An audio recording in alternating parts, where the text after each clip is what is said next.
ഇതിപ്പോ തൽക്കാലം ഒരു ഭാഗമാക്കെ, നാളെ നമുക്ക് വേറെ ട്ടാ. ഓക്കെ എന്നാ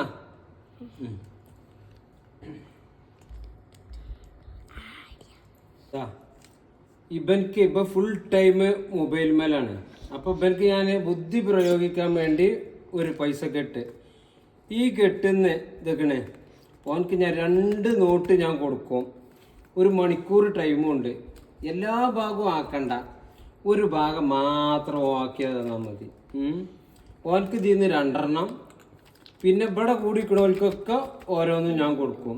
പിന്നെ എൻ്റെ ഭാഗം ഒരു ബ്രോസ്റ്റും ഒരു വലിയ പെപ്സിയും. ബർഗറാണെങ്കിൽ ബർഗർ കുഴപ്പമില്ല, ഏതാ മാണ്ടിച്ച.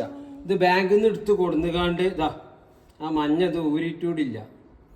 20,000 കെട്ടുന്ന 20,000 ഞാൻ ചിലവാക്കിയിരിക്കണം. ബാക്കി ഇതാ 30,000 റുപ്യ. അതിന്ന് ഞാൻ ഓനക്ക് 2 എണ്ണം, ഇതവിടെ കൂടിക്കണ 4 ആളുണ്ട്, ഓൽക്ക് 500 വെച്ച ഓൻ്റെ വക, ഓൻ്റെ കജ്ജോണ്ട് തന്നെ കൊടുപ്പിച്ചു. പോരെ ഓട്ടിയ? എന്താ എൻ്റെ അഭിപ്രായം? ആന്ന് പറയേ? ആ ഓക്കെ. എത്രയിലാ പഠിച്ചിട്ടുണ്ട്? UKG അല്ലേ? UKG കഴിഞ്ഞ് 1-ാം ക്ലാസ്സിലേക്ക് ചേരാണ്. എല്ലാ കഴിവും എനിക്കുണ്ട്. മാഷാ അല്ലാ, പഠിച്ചോന്ന് തന്നേക്കണേ. അപ്പം എന്നാ 1.5 ലക്ഷം റുപ്യേൻ്റെ വണ്ടി എനിക്ക് അതും തരാം. എനിക്ക് എൻ്റെ സ്പോർട്സ് വണ്ടി എൻ്റെ പേരിലാണ്ട് അതിൻ്റെ ബില്ലും കാര്യം എനിക്ക് കൊണ്ട് തരും. പോരെ? ഇനി വേറെ സ്പോർട്സ് വണ്ടി വേണം, 1 ലക്ഷം റുപ്യേൻ്റെ അത് വേണമെങ്കിൽ മെയിൻ തരും. ആ